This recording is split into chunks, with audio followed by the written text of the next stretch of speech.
पृथ्वी हमारे सौर मंडल का खास और इकलौता ग्रह जिसका कहना है जीवन।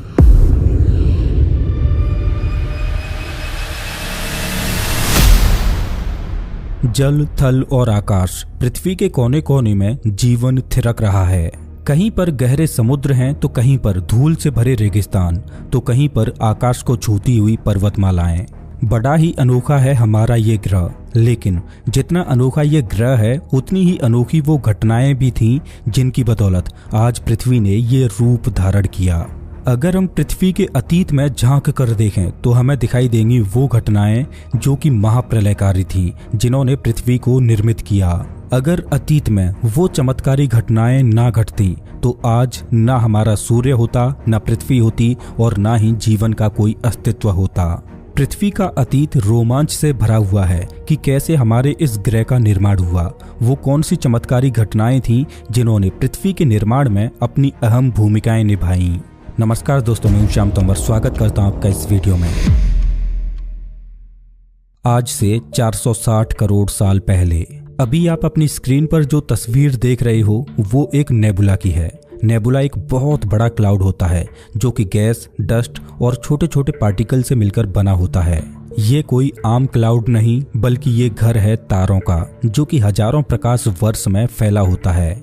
आज हमारा ग्रह पृथ्वी, मैं, आप और आपके आसपास दिखाई देने वाली हर एक भौतिक चीज आज से अरबों साल पहले इसी तरह के एक बहुत बड़े बादल में गैस और धूल के रूप में मौजूद थी।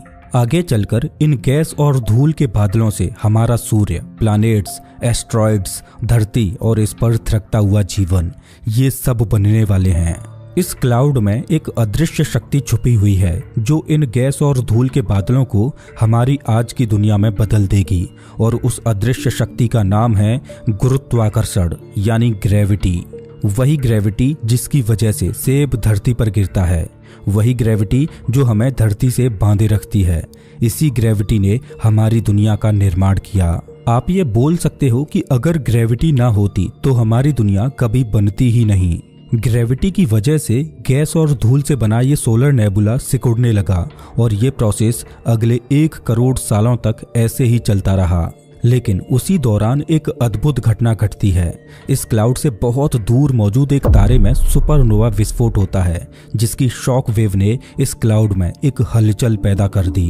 ये क्लाउड उन शॉक वेव्स की वजह से रोटेट करने लगता है। समय के साथ जैसे जैसे ग्रेविटी की वजह से ये क्लाउड सिकुड़ रहा था, वैसे वैसे इस क्लाउड की रोटेशनल स्पीड और तेज होती जा रही थी। तेज रोटेशनल स्पीड की वजह से इस क्लाउड ने एक बहुत बड़ी डिस्क की शेप ले ली। इस डिस्क को प्रोटोप्लानेटरी डिस्क बोला जाता है। ग्रेविटी की वजह से इस डिस्क में मौजूद ज्यादातर मैटर इसके सेंटर की ओर दबता जा रहा था, जिससे इस डिस्क के सेंटर में प्रेशर और टेम्परेचर दोनों ही बढ़ते जा रहे थे। और करोड़ों सालों के प्रोसेस के बाद इस डिस्क के सेंटर में एक तारे का जन्म होता है जिसे हम सूर्य बोलते हैं। सूर्य के बनने के बाद ये डिस्क अभी भी बहुत तेजी से सूर्य के चारों ओर घूम रही थी। अभी से 4.5 अरब साल पहले हमारी पृथ्वी और सौर मंडल के सभी ग्रह सूर्य के चारों ओर सिर्फ गैस और धूल के रूप में ही चक्कर लगा रहे थे। धीरे धीरे ये धूल के कण आपस में जुड़ने लगे और अगले लाखों सालों तक ये प्रोसेस ऐसे ही चलता रहा और ये धूल आपस में जुड़कर बड़े बड़े ऑब्जेक्ट्स में बदलने लगी।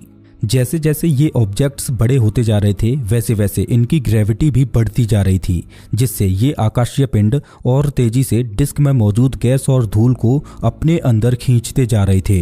आप ये बोल सकते हो कि ये पिंड एक वैक्यूम क्लीनर की तरह सूर्य के चारों ओर घूम रही गैस और धूल को अपने अंदर खींचते जा रहे थे। ये पिंड धीरे धीरे ग्रहों का रूप लेते जा रहे थे और करीब 30 लाख साल लगे इस प्रोटोप्लानेटरी डिस्क से प्लैनेट्स बनने में। लेकिन अभी भी ये प्लैनेट्स बहुत छोटे थे। वैज्ञानिक मानते हैं कि शुरुआत में हमारे सौर मंडल में करीब 100 से भी ज्यादा छोटे छोटे ग्रहों का निर्माण हुआ था। इन्हें वैज्ञानिक प्रोटोप्लैनेट्स बोलते हैं। लेकिन अब हमारा सौर मंडल एक भयानक रूप लेने वाला था। सौर मंडल के शुरुआती दौर में जितने भी प्रोटोप्लैनेट्स बने थे वो सभी सूर्य के चारों ओर बहुत तेजी से घूम रहे थे और उन सभी प्रोटोप्लैनेट्स का ऑर्बिट अनस्टेबल था। इस वजह से ये प्रोटोप्लैनेट्स एक दूसरे के ऑर्बिट को इंटरसेक्ट कर रहे थे, जिससे ग्रेविटी की वजह से ये आपस में टकराने लगते हैं। आपस में टकराने की वजह से इन प्लैनेट्स का साइज बड़ा होता जा रहा था और समय के साथ आपस में टकरा टकरा कर अब सौरमंडल में सिर्फ गिने चुने ही प्लैनेट्स बचे थे। अभी तक पृथ्वी से कई प्रोटो प्लैनेट्स टकराए। इन टकरावों की वजह से इतनी हीट पैदा हुई कि हमारी पृथ्वी पूरी तरह से धधकते हुए एक लावे की गेंद बन चुकी थी। लेकिन अब पृथ्वी पर एक और भयानक घटना घटने वाली थी। तकरीबन मंगल ग्रह के आकार का एक ग्रह, जिसे वैज्ञानिकों ने थिया नाम दिया है, ये पृथ्वी की ओर बहुत तेजी से आता है और पृथ्वी से टकरा जाता है। वैज्ञानिकों ने इस घटना को जाइंट इम्पैक्ट नाम दिया। ये टकराव इतना भीषण था कि जैसे ही ये प्लैनेट पृथ्वी से टकराया तो भारी मात्रा में पृथ्वी का पिघला हुआ लावा अंतरिक्ष में छिटक गया और पृथ्वी के चारों ओर एक रिंग के रूप में फैल गया और समय के साथ वो रिंग एक ऑब्जेक्ट में बदलने लगी, जिसे आज हम चंद्रमा बोलते हैं। दोस्तों, चंद्रमा के बनने के बारे में वैज्ञानिक अलग अलग थ्योरीज देते हैं। जैसे कि कैप्चर थ्योरी के अनुसार ऐसा माना जाता है कि चांद कोई प्रोटो प्लैनेट था जो कि पृथ्वी की ग्रेविटी की वजह से इसके ऑर्बिट में आकर फंस गया। वहीं एक थ्योरी ये कहती है कि जब पृथ्वी का निर्माण हो रहा था तब साथ ही साथ पृथ्वी के ऑर्बिट में चंद्रमा का भी निर्माण हो गया। लेकिन जब साल 1969 में इंसान पहली बार चांद पर गए तब अपोलो 11 के एस्ट्रोनॉट्स चांद की मिट्टी अपने साथ लेकर आए। जब चांद से लाई गई उस मिट्टी पर परीक्षण किया गया तो वैज्ञानिकों ने पाया कि चांद की मिट्टी की संरचना भी पृथ्वी की मिट्टी से मेल खाती है, जो ये साबित करती है कि अतीत में चंद्रमा पृथ्वी का ही हिस्सा रहा होगा। तो वैज्ञानिक चांद के बनने के बारे में जाइंट इम्पैक्ट थ्योरी को ही सटीक मानते हैं। उस सोलर नेबुला से पृथ्वी के बनने में अभी तक 5 करोड़ साल बीत चुके थे। चांद का जन्म हो चुका था, लेकिन पृथ्वी का चंद्रमा आज की तरह बिल्कुल भी नहीं था। उस समय पृथ्वी का चंद्रमा पृथ्वी के इतने करीब था कि ये आज की तुलना में करीब 15 गुना से भी ज्यादा बड़ा दिखाई देता था और शुरुआत में चंद्रमा भी धधकते हुए लावे की एक गेंद की तरह था। अतीत में थिया प्लैनेट का पृथ्वी से टकराना पृथ्वी के लिए एक भयानक घटना थी, लेकिन अगर उस घटना को इंसानों के नजरिए से देखा जाए तो वो वास्तव में एक वरदान ही था, क्योंकि उस टकराव की वजह से पृथ्वी अपनी एक्सिस पर 23.5 डिग्री से झुक गई, जिसका आगे चलकर पृथ्वी पर बहुत फायदा मिलने वाला था। आज हम अपनी पृथ्वी पर अलग अलग ऋतुओं को अनुभव करते हैं, जैसे सर्दी, गर्मी और बरसात। पृथ्वी पर ये ऋतुएं पृथ्वी के अपनी एक्सिस पर इस टिल्ट की वजह से ही बदल पाती हैं और पृथ्वी के इस टिल्ट को चंद्रमा स्थिर रखे हुए है। अभी पृथ्वी रहने लायक तो बिल्कुल भी नहीं थी, लेकिन अब पृथ्वी पर एक ऐसी घटना घटने वाली थी जिसकी वजह से आगे चलकर धरती पर जीवन संभव हो पाया। दरअसल पृथ्वी के अंदर मौजूद हल्के एलिमेंट्स सतह की ओर ऊपर उठने लगे और भारी एलिमेंट्स जैसे कि लोहा और अन्य धातुएं पृथ्वी के केंद्र में जमा होने लगीं। जैसे जैसे पृथ्वी की कोर का निर्माण होता जा रहा था, वैसे वैसे पृथ्वी की एक अदृश्य ढाल बनती जा रही थी, जिसे हम मैग्नेटिक फील्ड बोलते हैं।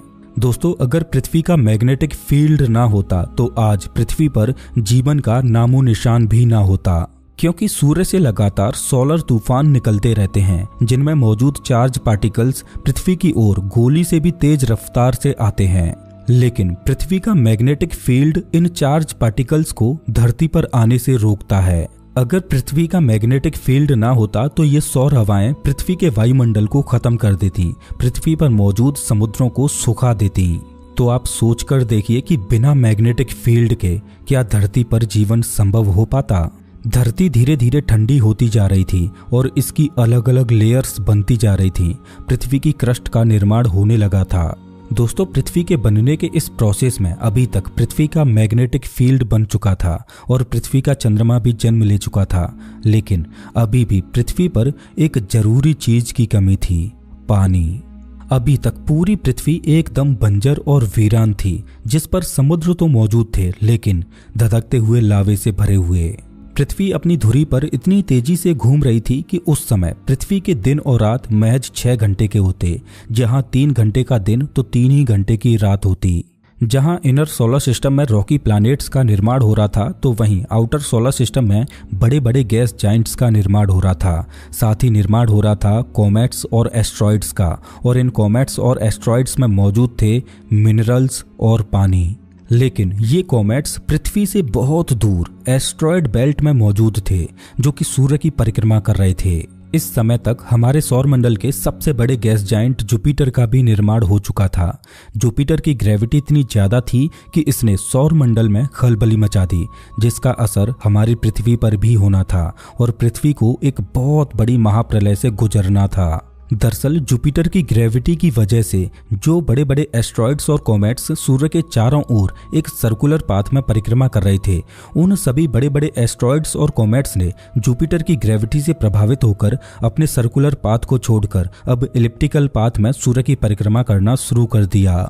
और जब इलिप्टिकल ऑर्बिट में घूमते हुए वो बड़े बड़े एस्ट्रॉइड्स और कॉमेट्स पृथ्वी के पास से होते हुए गुजरे तो पृथ्वी की ग्रेविटी ने उन्हें अपनी ओर खींचना शुरू कर दिया और पृथ्वी पर होती है एक भयंकर एस्ट्रॉइड्स और कॉमेट्स की बारिश। एस्ट्रॉइड्स और कॉमेट्स की ये बारिश लाखों करोड़ों सालों तक ऐसे ही चलती रही। कॉमेट्स आते और ये अपने साथ मिनरल्स और भरपूर मात्रा में पानी लाते, जिससे पृथ्वी पर समुद्रों का निर्माण होने लगा और अब हमारा ग्रह जीवन को धारण करने योग्य बनता जा रहा था। दोस्तों, आप जब भी पानी पियो तो आप एक बार ये जरूर सोचना कि आप जिस पानी को पी रहे हो उसकी एक एक बूंद पृथ्वी से लाखों करोड़ों किलोमीटर दूर कॉमेट्स के अंदर बनी थी। और आपको एक बार बृहस्पति ग्रह का धन्यवाद जरूर करना चाहिए कि उसकी ग्रेविटी की वजह से वो पानी पृथ्वी तक पहुंच पाया, जिसकी वजह से आप और मैं इस दुनिया में आ पाए, क्योंकि बिना पानी के पृथ्वी पर जीवन संभव नहीं हो पाता। अभी तक उस सोलर नेबुला से पृथ्वी के बनने के इस प्रोसेस में लगभग 150 करोड़ साल गुजर चुके थे। पृथ्वी की ऊपरी सतह ठंडी होकर ठोस होने लगी थी, जिससे खौलता हुआ लावा और उसमें मौजूद अन्य गैसें पृथ्वी की सतह के नीचे ट्रैप हो चुकी थीं, जिससे लावा पृथ्वी की क्रस्ट को तोड़कर ऊपर आने लगा और जो पृथ्वी पानी से ढकी थी उसमें जगह जगह ज्वालामुखी फटने लगे और उनसे छोटे छोटे आइलैंड्स बनने लगे। लाखों सालों तक ज्वालामुखी ऐसे ही फटते रहे और पृथ्वी का वायुमंडल पूरी तरह से जहरीला था, लेकिन पानी के अंदर एक चमत्कारी घटना घट चुकी थी। पानी के अंदर एक अनमोल चीज का जन्म हो चुका था। सिंगल सेल के रूप में जीवन पानी के अंदर फल फूलने लगा और आज से करीब 250 करोड़ साल पहले पानी के अंदर ऐसे सूक्ष्म जीवों का निर्माण हुआ जो एक गजब का वेस्ट प्रोडक्ट छोड़ने लगे। वो जीने के लिए सूर्य का प्रकाश और पानी में मौजूद मिनरल्स का उपयोग करते और ऑक्सीजन को छोड़ते। समुद्र के अंदर तादाद में ये माइक्रोबैक्टीरिया मौजूद थे जो लाखों करोड़ों सालों तक ऐसे ही ऑक्सीजन को प्रोड्यूस करते रहे और धीरे धीरे पृथ्वी का जहरीला वातावरण ऑक्सीजन से लबालब होने लगा और पृथ्वी का वायुमंडल बनने लगा। अभी से करीब 150 करोड़ साल पहले पृथ्वी के दिन और रात अब 16 घंटे के हो चुके थे।